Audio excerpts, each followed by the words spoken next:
नमस्कार. मालिकेच्या आजच्या भागामध्ये आपल्याला खूपच जबरदस्त असा ट्विस्ट पाहायला मिळणार आहे. म्हणजे फायनली प्रिया जी आहे ती खोटं बोलतेय हे सत्य सर्वांच्या समोर येणार आहे. म्हणजे सायकोलॉजिस्टचे रिपोर्ट येणार आहेत आणि प्रियाची मात्र जाम वाट लागणार आहे. तिनं जे काही खोटं बोलतेय ते समोर आल्यामुळं आता इकडे दामिनी जी आहे ते अर्जुनने कोर्टाची तारीख मागून घेऊन दामिनी त्याचबरोबर महिपत प्रिया यांची सगळ्यांचीच वाट लावलेली आहे. अर्जुनने जो प्लॅन केलेला आहे त्या पद्धतीने अर्जुनने बऱ्यापैकी गोष्टी क्लिअर केलेल्या असतात. हे सगळं आपल्याला आजच्या या व्हिडिओमध्ये पाहायला मिळणार आहे. त्याचबरोबर एक महत्त्वाचा मुद्दा आहे आणि तो म्हणजे मधुभाऊंच्या बाबतीतला. कारण मधुभाऊंना जेव्हा पनवेल सोडून तिकडे मुळशीला ठेवण्यात आलं होतं तेव्हा मधुभाऊंनी पोलीस स्टेशनमध्ये हजेरी लावली नव्हती. या मुद्द्यावरून आता दामिनी जी आहे ती अर्जुनसोबत डील करण्याचा विचार करणार आहे आणि त्यासाठी तिने अर्जुनला डिनरला बोलवणार आहे. आणि मग अर्जुनला म्हणणार आहे की मला रिपोर्ट दे, मी मधुभाऊंना जामीन मिळवून देते. हे सगळं होणार आहे. ते कशा पद्धतीने होणार आहे ते आपल्याला पाहायला मिळणार आहे. त्यासाठी हा व्हिडिओ शेवटपर्यंत पहा. त्याचबरोबर चॅनलवरती नवीन असाल तर चॅनलला सबस्क्राईब करा. त्याचबरोबर व्हिडिओला लाईक करा. तर हे सगळं कशा पद्धतीनं होणार तर इकडे अर्जुन आणि सायली त्याचबरोबर रविराज चैतन्य सर्वजण बसलेले असतात आणि मग अर्जुन हा प्रश्न विचारत असतो. प्रत्येक प्रश्नाचं उत्तर त्याला हवं असतं आणि त्या पद्धतीने त्याने प्रश्नांचा भडीमारही चालू केलेला असतो आणि त्याचबरोबर तो एक एक गोष्ट शांतपणे विचारत असतो. परंतु प्रिया मात्र उत्तर देताना घाबरत असते. अर्जुन म्हणत असतो की आता मला उत्तर हवं आहे तन्वी. मधुभाऊंनी बंदूक काढली, गोळी मारली, मग विलास बसलेला होता का? मधुभाऊ उभे होते का? गोळी कुठून काढली? तेव्हा प्रिया म्हणते की कदाचित बसलेला असेल विलास. आणि तन्वीचं हे उत्तर ऐकून तिथे सगळेजणच हादरलेले असतात. सगळे म्हणतात काय? कदाचित बसलेलं असेल म्हणजे नक्की चाललंय काय तुझ्या डोक्यात? काय आहे हे सगळं?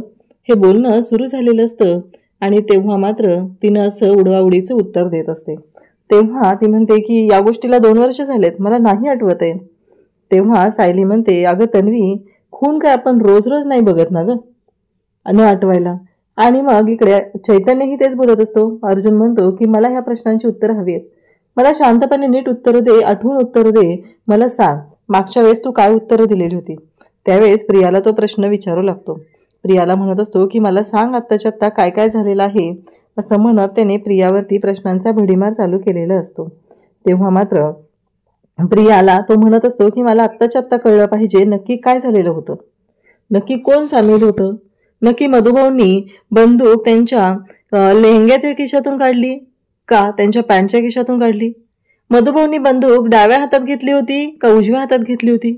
त्यांचा जोर कमी पडत होता म्हणून त्यांनी विलासला धक्का दिला, मग विलास खाली पडला का खुर्चीवर पडला? असे प्रश्न विचारले जात असतात आणि प्रिया मात्र पुरती भांबावून गेलेली असते. तेव्हा रविराज इकडे प्रियाला म्हणत असतात की अगं तन्वी शांतपणे उत्तर दे. तर प्रियाचा मूर्खपणा तिथं नडतो. प्रिया म्हणत असते की बाबा मला ना त्रास होतोय आणि मला श्वास घ्यायला त्रास होतोय. तेव्हा डॉक्टर तिला सांगत असतात, म्हणजे सायकोलॉजिस्ट तिला सांगत असतात की अहो तुमचं चुकतंय, तुम्ही कॉपरेट करत नाहीये. तेव्हा मात्र प्रिया म्हणत असते की मी देते ना उत्तरं. तेव्हा तिला सांगितलं जात असतं पण तिला त्या गोष्टींची तिला तिथं आता आठवत नसतं. त्यामुळं तिला ह्या गोष्टी अशाच पद्धतीनं मॅनेज करायच्या असतात. म्हणूनच तिनं तिथं कांगावा करायला सुरुवात करते. पण अर्जुन मात्र क्लिअर असतो. अर्जुनला माहिती असतं की हिला काय बोलायचं आहे, हिच्याकडून कोणत्या गोष्टी काढून घ्यायच्या आहेत, हे सगळं अर्जुनला चांगलं माहिती असतं. मग अर्जुन तिथं बोलत असतो. अर्जुन म्हणत असतो की मला माझ्या प्रश्नांची उत्तरं हवी आहेत तन्वी. आणि ती म्हणते मला पाणी हवंय. तेव्हा चैतन्य म्हणतो हो आहे तिथं. मग तो विचारतो तुम्हाला लस्सी, ज्यूस, सोडा आणखी काय हवंय का ते सांगा, तेही तुम्हाला आणून दिलं जाईल. हे बोलणं सुरू झालेलं असतं आणि त्यासोबतच इकडे अर्जुन म्हणत असतो की विचार कर आणि मला सांग नक्की काय काय झालेलं होतं.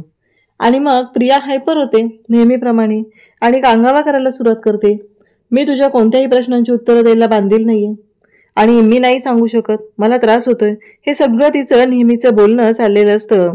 आणि त्याचबरोबर इकडे पाहायला मिळतं की प्रिया म्हणायला लागते की मला श्वास होतोय, मला गुदमरतंय आणि तिची नखरे सुरू झालेली असतात. तेव्हा अर्जुन म्हणत असतो की मला माझ्या प्रश्नांची उत्तरं हवी आहेत. मला हे माहिती आहे तुला नेहमी त्रास होतो, डोक्याला हात लावते, हे सगळं तिचं सुरू असतं. तिची नाटकं जी असतात ना ती अजिबात थांबलेली नसतात. तेव्हा सगळेजण तिथं असतात. रविराज म्हणत असतो की यासाठी मी तुला अर्जुन सांगत होतो की तन्वीला बाहेर चौकशीसाठी बोलावू नको, तिला त्रास होतोय. आणि तन्वी ही नाटकं करत असते की हो मला खूप त्रास होतोय, मला सुचत नाहीये, मी काय करू बाबा, मला कसं तरी होतंय, हे बोलणं तिचं सुरू झालेलं असतं. तेव्हा रविराज तिला शांत करण्याचा प्रयत्न करत असतो.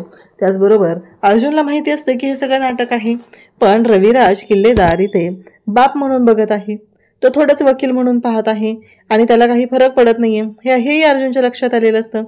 तेव्हा मात्र इकडे प्रियाचे नखरे सुरू झालेले असतात. तेव्हा अर्जुन म्हणतो की मला माझ्या प्रश्नांची उत्तरं हवी आहेत. तेव्हा सायकोलॉजिस्ट म्हणत असतात की हां बोला तुम्ही. पण इकडे रविराज म्हणत असतो की अर्जुन, प्रिया मात्र नाटकं करतच असते आणि मग तिनं म्हणत असते की मला त्रास होतोय, मला कसं तरी होतंय, कदाचित झालं असेल तसं, असतील उभे. तेव्हा अर्जुन म्हणतो की हे कदाचित वगैरे उत्तरं मला नको आहेत. तू खून बघितलेला आहे, तू आयविटनेस आहे आणि तुझ्या स्टेटमेंटमध्ये तफावत येता कामा नये. प्रत्येक वेळेस तुझं स्टेटमेंट तेच असलं पाहिजे कारण तू जे बघितलेलं आहे ते. असं अर्जुन तिथं बोलत असतो. प्रिया मात्र हायपर होत असते, तिचे नखरे सुरूच असतात कारण तिला दाखवून द्यायचं असतं की ती काय आहे. तिनं खोटं वागत असते, खोटं बोलत असते आणि त्यातच ती पकडली जात असते. तेव्हा मात्र अर्जुन तिला प्रत्येक प्रश्न विचारत असतो, ठणकावून विचारत असतो. पण तिला कसंही विचारलं तरीही तिला त्याचं उत्तर मात्र देता येत नसतं कारण तिनं खोटारडेपणाचा कळस गाठलेला असतो. कारण तिनं प्रत्येक स्टेटमेंट हे चुकीचं दिलेलं असतं. त्यावेळेसच इकडे हायपर होऊन आता ओरडण्याचा प्रयत्न करते. तिला असं वाटत असतं की आपण आरडाओरडा केला, कांगावा केला तर गोष्टी शांत होतील, मला प्रश्न नाहीत विचारले जाणार, असं तिचं म्हणणं असतं. पण तिला माहिती नाहीये तिनं काहीही केलं तरीही तिची चौकशी मात्र होणारच असते कारण तिने जो काही गोंधळ घालून ठेवलेला असतो त्या प्रश्नांची उत्तरं तिला द्यावीच लागणार असतात. हे मात्र तिला चांगलंच माहिती असतं. त्यासोबतच इकडे तिने कितीही गोंधळ घालायचा प्रयत्न केला तरीही अर्जुन मात्र अजिबात ह्याच्यावरून हललेला नसतो. तो शांतपणे बोलतच असतो, तो सांगत असतो आणि अर्जुन तिला प्रश्न विचारत असतो. पण प्रियाला मात्र प्रश्नांची उत्तरं द्यायचीच नसतात म्हणून तिने आरडाओरडा करायला सुरुवात करते. त्यासोबतच सायली, चैतन्य सर्वजण तिथं असतात. तिला गुदमरतंय, तिला श्वास घ्यायला त्रास होतोय, तिला घाम आल्यासारखं होतंय, ही सगळी नाटकं तिची चाललेलीच असतात कारण तिला ह्या सर्व गोष्टी अशा पद्धतीनं हव्या होत्या. रविराज बोलत असतो की मी किती वेळा सांगितलं होतं अर्जुन, तन्वीला त्रास होतो म्हणून मी तुला म्हटलं होतं की तिला बाहेर चौकशीसाठी नको बोलूस, पण तू तर कोर्टाच्याच ऑर्डर आणल्या, त्यामुळं मी काहीच बोलू शकलो नाही, मला तुझं सगळं ऐकावंच लागलेलं आहे, असं इकडे रविराज सांगत असतो. तेव्हा मात्र आपल्याला पाहायला मिळतं की कल्पना जी आहे तिचे नखरे वेगळे सुरू झालेले असतात आणि मग कल्पना म्हणत असते की मला कळतच नाहीये की नक्की तुमचं काय चाललेलं आहे आणि त्याचबरोबर तुम्ही किती वेळा तिची बाजू घेणार आहात. तेव्हा मात्र इकडे प्रताप म्हणत असतो की काय चाललंय कल्पना तुझं, कसं आहे माहिती आहे का, उगीच राग काढायचा म्हणून एखाद्याबद्दल वाईट बोलणं, त्याला टोचून बोलणं हे चुकीचं आहे, हे तुझ्या लक्षात येत नाहीये का. तेव्हा मात्र इकडे पाहायला मिळतं की कल्पना म्हणत असते की मला नाही सांगायचं तुम्ही, कारण तुम्ही तेच करताय, तुम्ही त्यांची बाजू घेताय. तेव्हा प्रताप म्हणतो हे बघ मी कोणाची बाजू घेत नाहीये, कारण घरामध्ये शांतता राहावी यासाठी प्रयत्न करतोय आणि ती मुलगी आपल्या सगळ्यांना खुश करण्यासाठी एवढं सगळं करत आहे, आपल्या मुलाला आनंदी ठेवत आहे. आपला मुलगा जर तिच्यावर आनंदी असेल तर प्रॉब्लेम काय आहे तुला. तेव्हा कल्पना म्हणते ती माझ्या समोर दिसली ना की माझ्या डोक्यात तिडीक जाते, कारण तिने जो माझा विश्वासघात केलाय ना त्या गोष्टी मला आठवतात, हे कल्पना सांगत असते. प्रताप तिला समजवण्याचा प्रयत्न करत असतो पण कल्पनाला मात्र समजून घ्यायचंच नसतं, म्हणूनच तिची ही सगळी नाटकं चाललेली असतात. त्याचबरोबर इकडे आता डॉक्टर सांगतात की हो झालेलं आहे माझं. तेव्हा अर्जुनही म्हणतो की माझी चौकशी झाली. तेव्हा रविराज म्हणतो की मी जाऊ शकतो का मी. तेव्हा अर्जुन म्हणतो की मी तन्वीला थँक्यू म्हणणार नाही, पण तन्वीचा लॉयर म्हणून मी तुला थँक्यू म्हणणार आहे कारण तुम्ही खूप कॉपरेट केलं, असं तो सांगत असतो. आणि चौकशी तर झालेली आहे, डॉक्टरांनी मगाशी सांगितले तुम्ही जाऊ शकता, असं म्हणत अर्जुनने जायला सांगितलेलं असतं. आता चैतन्य, अर्जुन, डॉक्टर सगळेजण तिथं बसलेले असतात आणि त्याचबरोबर इकडे पाहायला मिळतं की जेव्हा या सर्व गोष्टी घडत असतात तेव्हा मात्र एक मोठा धमाका होणार असतो आणि मग डॉक्टरांना तिथे सायली अर्जुनला विचारत असते की रिपोर्ट कधी येणार आहेत. तेव्हा लगेचच आता रिपोर्ट काय येणार हा मोठा प्रश्न असतो आणि रिपोर्ट येणार आहेत हे डॉक्टर सांगतात की जर कॉम्प्लिकेटेड रिपोर्ट असेल तर आम्ही होल्ड करतो, पण मला नाही वाटत की काही कॉम्प्लिकेटेड आहे कारण सगळं क्लिअर आहे. मग रिपोर्ट तयार आहे, मी तुम्हालाही त्याची कॉपी देतोय असं डॉक्टर सांगत असतात. आणि तेव्हा मात्र आता ती कॉपी रिपोर्टची दिली जाते आणि मग अर्जुन ती रिपोर्टची कॉपी आहे ती पाहत असतो. अर्जुन जेव्हा रिपोर्टची कॉपी पाहतो आणि मग तो विचार करू लागतो, डॉक्टरांनी तर रिपोर्ट दिलेला आहे आणि आता त्यांनी सांगितलेला आहे जो फायनल रिपोर्ट आहे तो मी तुम्हाला कुरिअर करेल, म्हणजे हा पण फायनलच आहे. पण त्यांचं आहे म्हणणं की मी बाकीच्या गोष्टी सगळ्या आता मला काही विचार करायची गरज नाही आहे, जे सगळं होतं ते सगळं क्लिअरच झालेलं आहे, त्यामुळं बाकीचे रिपोर्ट मी तुम्हाला कुरिअर करेल हे त्यांनी सांगितलेलं असतं. म्हणजे कच्चा रिपोर्ट अर्जुनच्या हाती लागलेला असतो. आता अर्जुनच्या हाती रिपोर्ट तर आलेला आहे. आता डॉक्टर तिथून जायला निघतात. आता सायलीला प्रश्न पडलेला असतो की रिपोर्ट काय आला असेल. अर्जुनला माहिती असतं की रिपोर्ट काय येणार आहे, त्याबद्दल त्याला काही शंकाच नसते. आणि अर्जुन मात्र मग चैतन्याला विचारतो. चैतन्य त्याचबरोबर सायली तिथं असतात. सायली म्हणते की चला, म्हणजे प्रिया हे सगळं काय गोंधळ घालत होती ते सगळं समोर आलेलं आहे. अर्जुन म्हणतो की हो, काळजी करू नका, कारण सगळ्या गोष्टी क्लिअर झालेल्या आहेत. मला माहिती आहे की रिपोर्ट काय असणार आहे. सायली म्हणते बरं, देवाचं नाव घ्या आणि रिपोर्ट बघा बरं उघडून काय आहे, असं सायली इकडे सांगत असते. तेव्हा मात्र इकडे अर्जुन म्हणतो की हो. आता अर्जुन जो रिपोर्ट आहे तो वाचत असतो आणि मग सायली शांतपणे तो रिपोर्ट ऐकत असते, कारण सायलीला त्यातलं काही कळत नसतं. रिपोर्ट जो असतो तो इंग्लिशमध्ये असतो, त्यामुळं सायलीला त्यातलं समजत नसतं. मग अर्जुन रिपोर्ट वाचतोय हे बघून चैतन्याला प्रत्येक गोष्टी क्लिअर होत असतात आणि त्या दोघांच्याही चेहऱ्यावरती ते भाव दिसत असतात. तेव्हा मात्र इकडे अर्जुन म्हणतो की यस, जे मला हवं होतं तेच झालेलं आहे. तेव्हा मात्र इकडे सायली म्हणत असते म्हणजे मला नाही कळलं यातलं काही. तेव्हा चैतन्य म्हणतो एक मिनटं सायली वहिनी, कारण सायलीला तेवढं इंग्लिश कळत नसतं हे या दोघांनाही माहिती आहे. मग चैतन्य त्यातले एक एक मुद्दे सांगू लागतो. चैतन्य म्हणत असतो की त्या रिपोर्टमध्ये असं लिहिलेलं होतं की त्या बोलताना त्या साक्ष देत होत्या किंवा त्या चौकशीमध्ये कन्फ्यूज होत्या, म्हणजे त्यांना कळत नाहीये की त्या काय बोलतायत आणि त्यांना असा दिखावेपणा आणायचा होता की मी जे बोलते ते खरं बोलते, त्यासाठी त्यांचे प्रयत्न चालू होते. त्याचबरोबर त्यांना असं वाटत होतं की त्यांनी जर आरडाओरडा केला किंवा ह्या गोष्टी हायपर होऊन बोलण्याचा प्रयत्न केला, आव आणण्याचा प्रयत्न केला तर ह्या गोष्टी व्यवस्थित होतील असं त्यांचं म्हणणं होतं. हे सगळं त्या रिपोर्टमध्ये आहे आणि या सगळ्याचा अर्थ सायली काय म्हणते की म्हणजे या सगळ्याचा अर्थ एकच होतोय, तोच की हा रिपोर्ट जो आहे त्यानुसार त्या खोटं बोलत आहेत. तेव्हा चैतन्य आणि अर्जुन दोघंही म्हणतात एक्झॅक्टली, म्हणजे आता सायकोलॉजीच्या रिपोर्टनुसार हे स्पष्ट झालेलं आहे की साक्ष देताना ती खोटं बोलत आहे.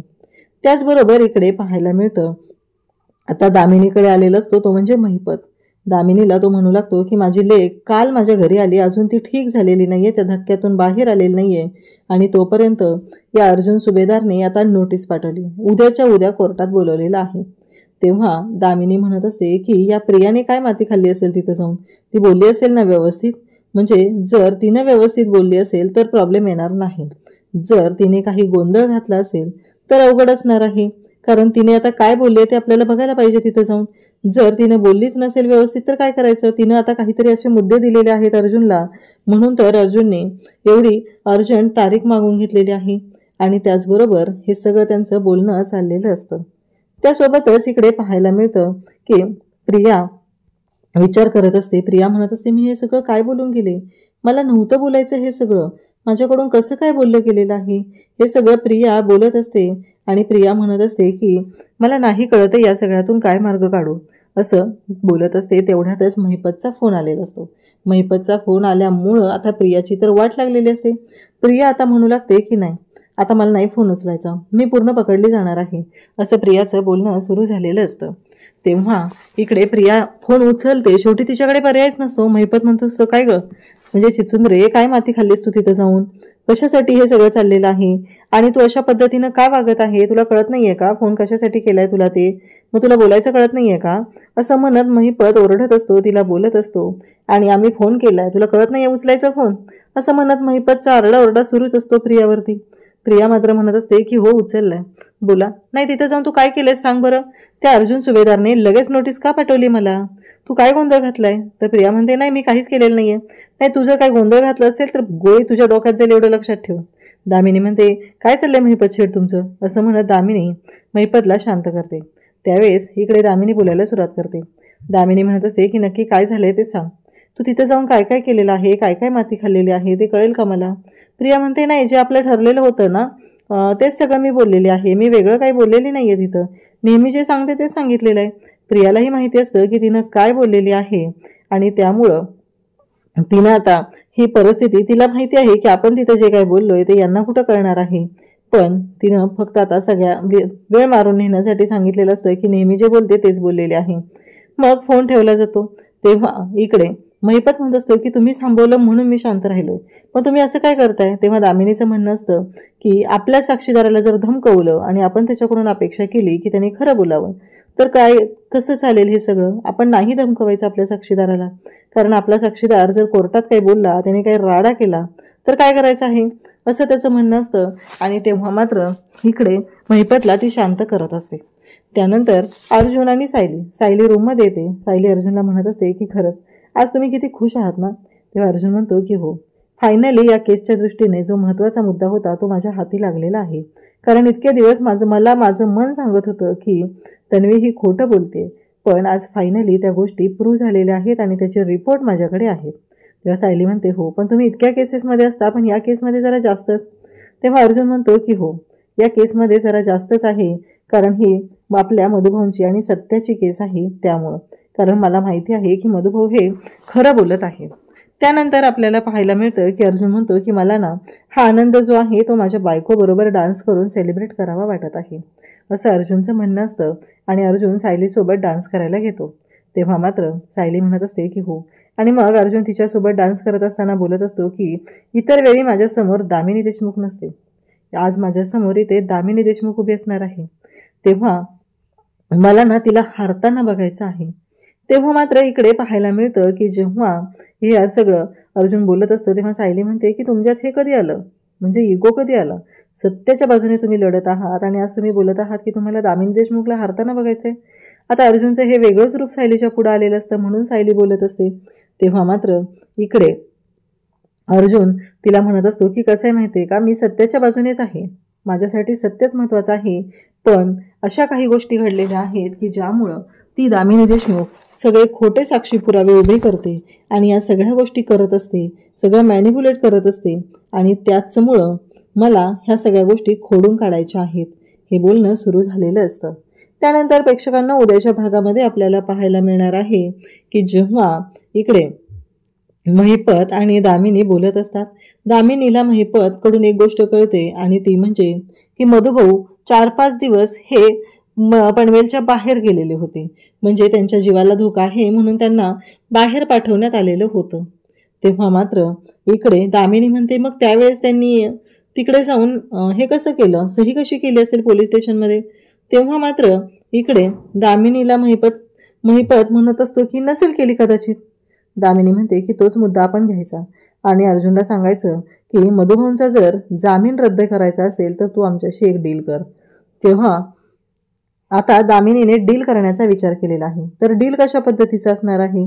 दामिनीनं ठरवलेलं आहे की अर्जुनला फोन करायचा आणि सांगायचं आम्हाला सायकोलॉजिस्टचे रिपोर्ट दे, त्या बदल्यात आम्ही तू मधुभाऊंना जामीन मिळवून द्यायला तुला मदत करेल, नाही तर आम्ही मधुभाऊंचा जामीन कॅन्सल करू शकतो. आता या सगळ्या गोष्टी करण्यासाठी तिने अर्जुनला कॉल केलेला असतो. अर्जुनला कॉल करून तिने अर्जुनला सांगितलेलं असतं की मी तुम्हाला डिनरला इकडे बोलवलेलं आहे आणि मग डिनरला या आणि या सगळ्या गोष्टी केस वगैरे हे सगळं बाजूला सोडून या अर्जुन, आणि येताना तुझ्या बायकोलाही घेऊन ये, कारण मी तुम्हाला डिनरसाठी इन्व्हाइट करत आहे. अर्जुन इकडे विचार करत आहे नक्की दामिनी देशमुखने डिनरला का बोलवलेलं असेल, दामिनी देशमुखच्या डोक्यात नक्की काय प्लॅन असेल, हा सगळा विचार तिचा चाललेला असतो आणि त्याचबरोबर हे सगळं बोलणं अर्जुन करत असतो. तेव्हा मात्र इकडे दामिनीने एक डील करण्यासाठी अर्जुनला बोलवलेलं आहे आणि ते डील असं करायचं आहे, त्यांचं असं ठरलेलं आहे ते म्हणजे की अर्जुनला म्हणायचं की आम्ही मधुभाऊंचा जामीन हा कॅन्सल करणार नाही, तू त्या बदल्यात आम्हाला ते रिपोर्ट द्यायचे आहेत, हे सगळं ठरलेलं असतं. आणि त्यासोबतच अर्जुनला मात्र धक्का बसलेला आहे परंतु अर्जुनचा फोकस क्लिअर आहे. अर्जुनला माहिती आहे की त्याला काय करायचं आहे आणि त्यामुळंच अर्जुन जो आहे तो शांतपणे विचार करत आहे. त्याला चांगलंच कळलेलं आहे की या सगळ्याचा काय परिणाम होणार आहे. अशाच अपडेटसाठी चॅनलशी कनेक्टेड राहा. थँक्यू.